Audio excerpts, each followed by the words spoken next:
Mark Hayes saw his father wearing a grocery store uniform at 11:38 p.m. At first, he thought he was mistaken. The man under the fluorescent lights could not be Walter Hayes. His father was 70 years old, retired, respected, the kind of man who still polished his shoes before Sunday service and carried a worn Bible under his arm like it was the most valuable thing he owned. But there he was, a name tag on his chest, a gray uniform shirt tucked into tired trousers, both hands gripping a cart stacked with cardboard boxes. Walter Hayes. Night shift. Mark stood at the end of the aisle, holding a bottle of cold medicine he had come to buy for his wife. He did not call out. He did not run toward him. He did not ask if his father was okay. The first thing Mark felt was not compassion. It was shame. He looked around quickly, hoping no one recognized him. Then his father turned. Their eyes met between shelves of cereal and canned soup. Walter froze. Mark froze too. For a moment, neither of them spoke. And in that silence, something painful passed between father and son. Not anger, not yet. Something worse. Embarrassment. Walter looked down at his uniform, then back at Mark, and the sadness in his eyes said he had expected this reaction long before it happened. By the end of that week, Mark would find a small notebook in his father's work uniform, and what was written inside would expose the truth Mark had been too proud to see. His father had not fallen as low as Mark imagined. He had been carrying more than anyone knew. Walter Hayes had spent most of his life being the kind of man people depended on. He had worked 38 years in maintenance at a manufacturing plant. He fixed machines, trained younger workers, showed up early, stayed late, never complained when his knees hurt, never missed church unless sickness kept him in bed. When his wife Margaret was alive, she used to say, "Walter does not speak love loudly. He builds it quietly." And she was right. Walter's love looked like bills paid on time, a roof repaired before the rain came, shoes bought before school started, a car warmed up on cold mornings, a hand placed silently on Margaret's shoulder when the doctor's appointments became harder. After Margaret died, Walter changed. Not dramatically. He still smiled at church, still shook hands, still said, "I'm doing all right." But the house became too quiet. The retirement he once imagined as rest became a long hallway of hours. No machines to fix, no wife to care for, no one asking him to solve anything. His children were grown.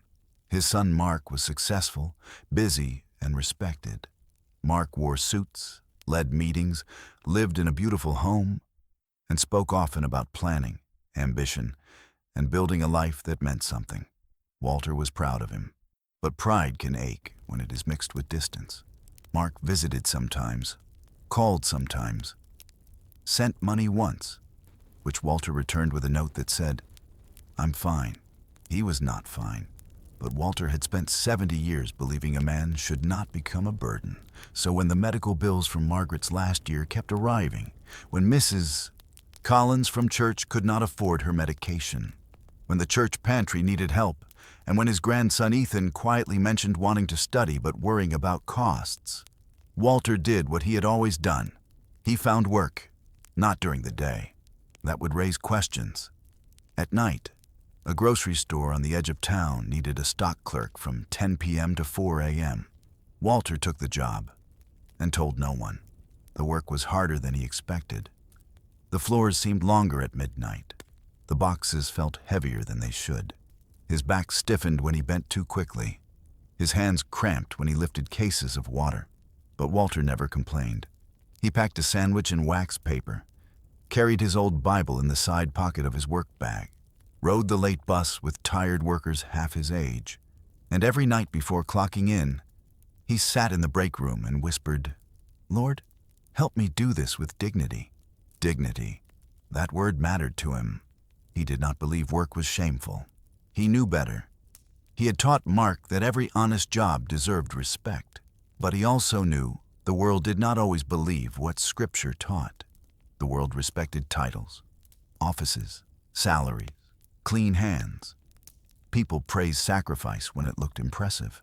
They rarely noticed sacrifice when it wore a grocery store uniform and swept aisle 7 at midnight. Walter kept a small notebook in his uniform pocket.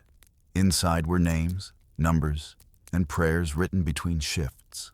Margaret's hospital balance, Mrs. Collins, medicine, church pantry, Ethan, college account, bus fare, tithe. He wrote carefully. Every dollar had a purpose. Every shift had a reason, but he never planned for Mark to see him, especially not like that. Not under harsh lights, not pushing boxes, not wearing a name tag, not looking old. When Mark saw him, Walter saw the truth in his son's face before a word was spoken. Shame. It struck deeper than Walter expected, because years earlier, Mark had said something he no longer remembered, but Walter had never forgotten it. Mark followed his father into the stockroom. "Dad." Walter placed a box on the shelf and turned slowly. "Mark, what are you doing here?" Walter gave a small smile with no humor in it. "Working. At a grocery store?" Walter looked at the uniform, then back at him. "That is generally what the uniform means." Mark lowered his voice. "Why didn't you tell me?" Walter's face tightened. "Because I knew you would look at me exactly the way you're looking at me now." The words landed hard. Mark stepped back slightly. "I'm not looking at you anyway." Walter raised his eyebrows. "Son, I raised you. I know your face." Mark looked away. He wanted to deny it. Wanted to say he was only surprised, concerned, confused. But deep down, he knew his father was right. His first thought had not been, "Is Dad okay?" It had been, "What if someone sees him?" Walter picked up another box. "You should go home. It's late." "Dad, you're 70. "I am aware." "You're retired." "Retirement means I left one job. It does not mean I forgot how to work." Mark's jaw tightened. "Are you broke?" Walter stopped moving. There it was. The question beneath the shame, the assumption, the fear that his father had failed at life so badly that he had ended up here. Walter's voice became quiet. "I have enough." "Then why are you doing this?" Walter looked at him for a long moment. "Because some things are not your burden to understand yet." Then he turned back to the boxes. Mark left the store angry. But he was not only angry at Walter. He was angry because part of him knew that his father had just held up a mirror, and Mark had not liked what he saw. 2 days passed before Mark returned to Walter's house. He told himself he was going to apologize, but when Walter did not answer the door, Mark used the spare key under the flower pot. The house was quiet, too quiet.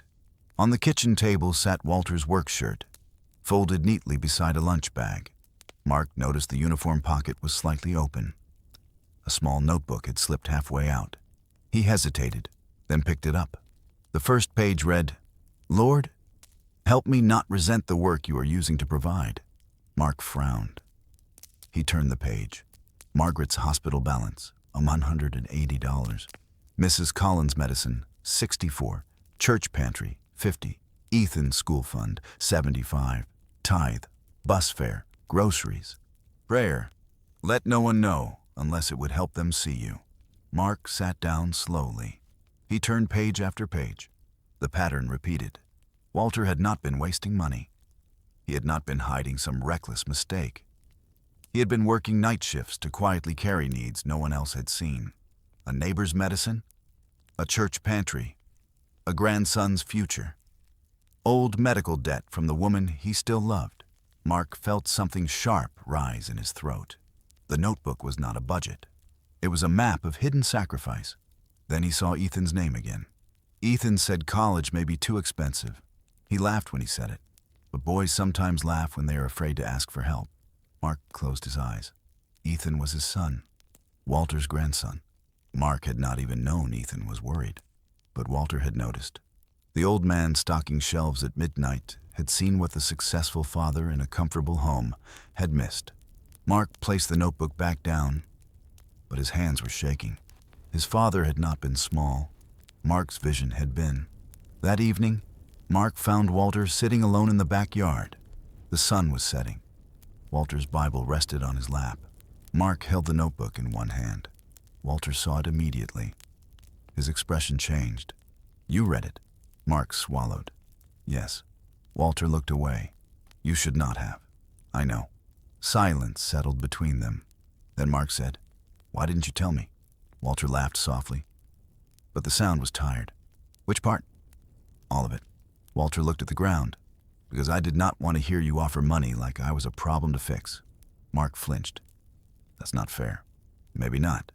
Walter's voice grew softer. "But years ago, you said something at Thanksgiving. You were talking about your career, your plans, all the things you wanted your life to become." Mark stared at him, confused. Walter continued, "You said, 'I never want to end up like Dad, working his whole life and still having nothing to show for it.'" Mark's face went pale. "I said that." Walter nodded. "You probably did not mean it the way I heard it."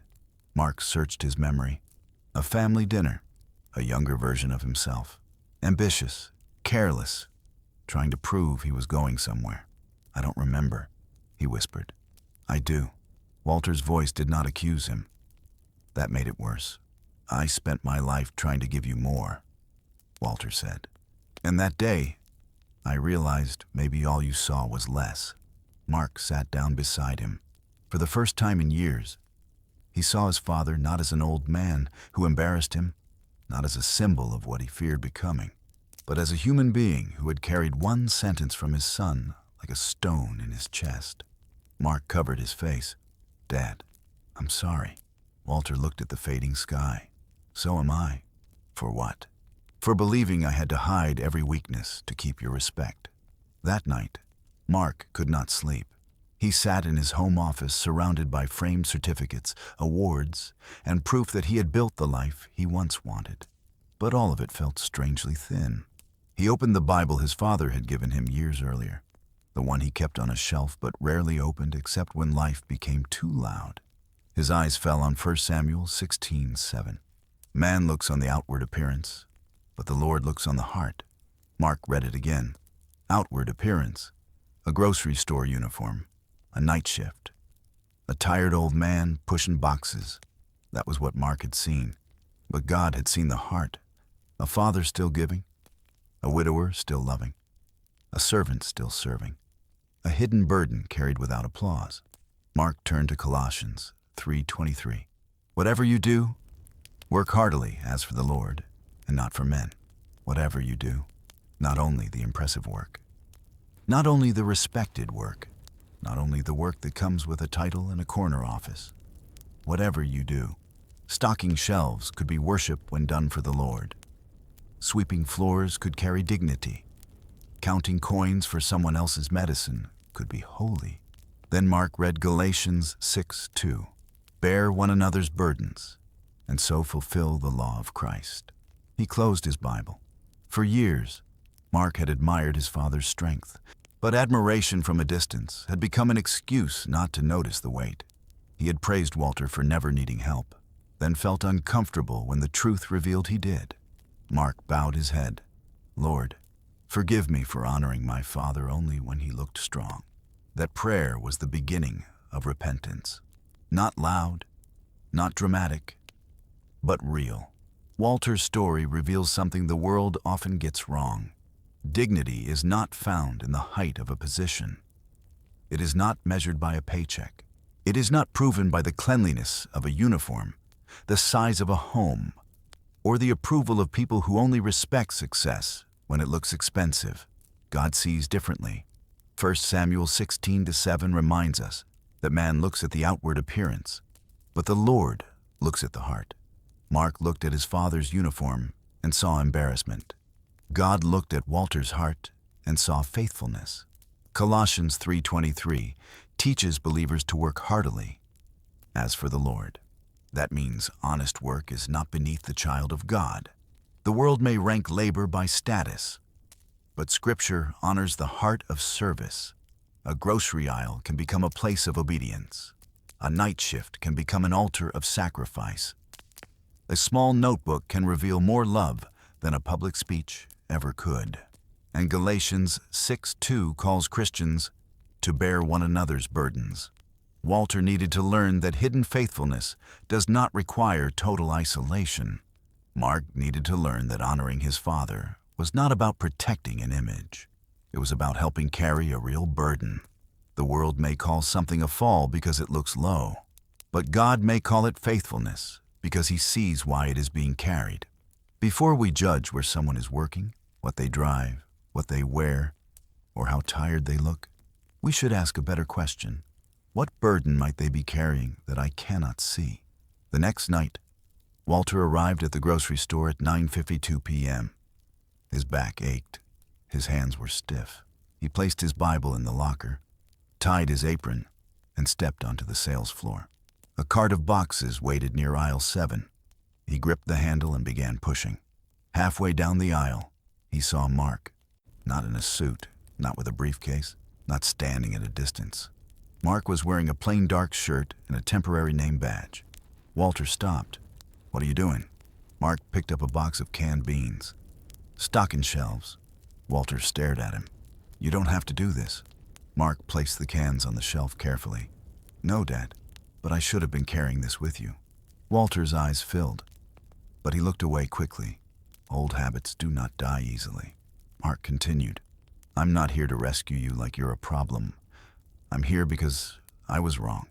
Walter said nothing. "I was ashamed because I judged the uniform before I understood the sacrifice." The word sacrifice seemed to hang in the cold air of the aisle. Mark stepped closer. "I thought success meant never looking like you needed anything. But you were serving people while I was protecting my image." Walter's face softened. Mark's voice broke. "You have more to show for your life than I understood." For a long moment, Walter did not move. Then he handed Mark a box. "Put these on the lower shelf. Labels facing front." Mark laughed through tears. "Yes, sir." They worked side by side for 2 hours. Father and son, under fluorescent lights, among cereal boxes and soup cans. No grand speech, no instant solution. Just a son finally seeing his father clearly, and a father slowly allowing his son to stand beside him. Mark did not fix everything with one check. Walter would not have accepted that anyway. But things changed.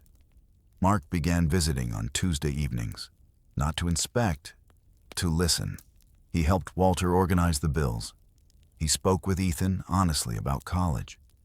He called Mrs. Collins and arranged rides to her appointments. He stopped treating his father's needs like an inconvenience to manage, and began treating them like a burden to share. Walter kept working for a season, fewer nights now, with help, with honesty, with less fear of being seen, and something began to heal between them. Not perfectly, not quickly, but truly. One Sunday morning, Walter walked into church wearing his old suit and polished shoes. Mark walked beside him. Someone asked Walter how retirement was treating him. Walter smiled. "Different than I expected." Mark looked at him, then said, "But he is teaching me more now than ever." Walter turned away, but not before Mark saw his eyes fill with tears. Maybe you know Walter's story. Maybe you are carrying a hidden burden no one understands. Maybe you work quietly, serve quietly, suffer quietly, and wonder if anyone sees. Maybe the world has made you feel small because your sacrifice does not look impressive. Or maybe you are Mark. Maybe you have judged someone by where they work, what they own, how they dress, or what they could not give you. Maybe you forgot to ask what they were carrying. This story does not glorify exhaustion. It does not say every burden should be carried alone. It says something deeper. God sees the heart. God honors hidden faithfulness, and God often begins healing when pride gives way to humility. Walter thought his night job would make his son see him as a failure. Instead, it became the place where Mark finally saw the dignity of his father's love. The world may call it a low place, but sometimes the low place is where God exposes the highest kind of faithfulness. If this story spoke to your heart, write the word dignity in the comments. Let it be a simple prayer. Lord, teach me to see people the way you see them. If this video helped you reflect, leave a like and subscribe for more Christian stories about faith, family, sacrifice, humility, and biblical truth. And remember, before you judge someone's work, ask what burden they may be carrying. The world sees the uniform, but God sees the heart.